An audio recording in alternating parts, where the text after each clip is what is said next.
Welcome to the Evangelical Eddie channel. So recently, Todd Friel had a discussion on sin, and I really liked what he did here. He talked about how our sin can have different impacts, that same sin, depending on the level of authority we're offending with that sin.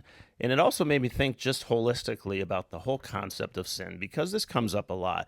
Let's listen to what Todd had to say about it.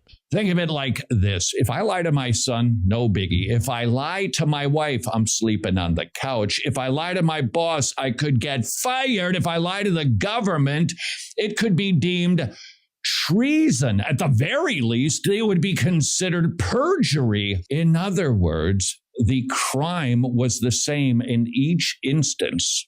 But as I ascended the ladder of authority, when I committed that little white lie against the government, it was a major big deal because of who they are and the authority they possess. Now, God is like, way above that. That means the teensy tiniest little sin, at least in our eyes, is worthy of eternal damnation. This also makes me think of James chapter 2, verse 10, where he says, "For whoever keeps the whole law but fails in one point has been guilty of all of it." So if you commit just one sin out of the 10 commandments, for instance, you're guilty of breaking all 10. And I remember growing up Catholic, I thought, that is a crazy thought. I mean, there's definitely weight to our sin. At the end of the day, though, in God's eyes, they're all the same. And I thought John MacArthur wraps this idea up really well. But he accepted that man, and he accepts all of us if we love him, and calls on us to love him more. So you don't want to evaluate the character of your salvation by your failures. You want to assess the genuineness of your salvation by your desires, by what you love, what you long for, what you want.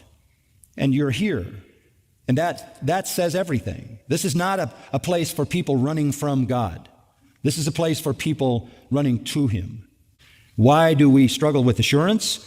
Because we know our weakness, because we know our temptations, because we know we're not what we ought to be. Sometimes because we fall into a pattern of sin and we lose our assurance. Sometimes because perhaps we have been taught wrongly that you might do something that cause you to lose your salvation, and that generates a certain amount of fear.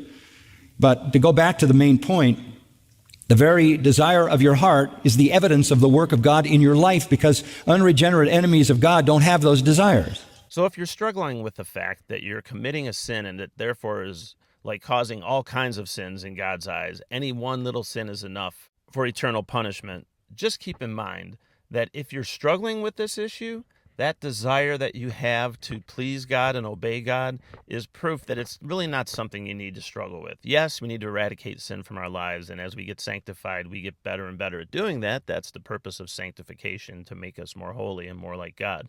However, as MacArthur says here, the fact that you might even be struggling with that is a sign that you are regenerated, because an unregenerated person wouldn't even struggle with this issue. Hope that's helpful, and hope you have a blessed day. Thanks for visiting my channel.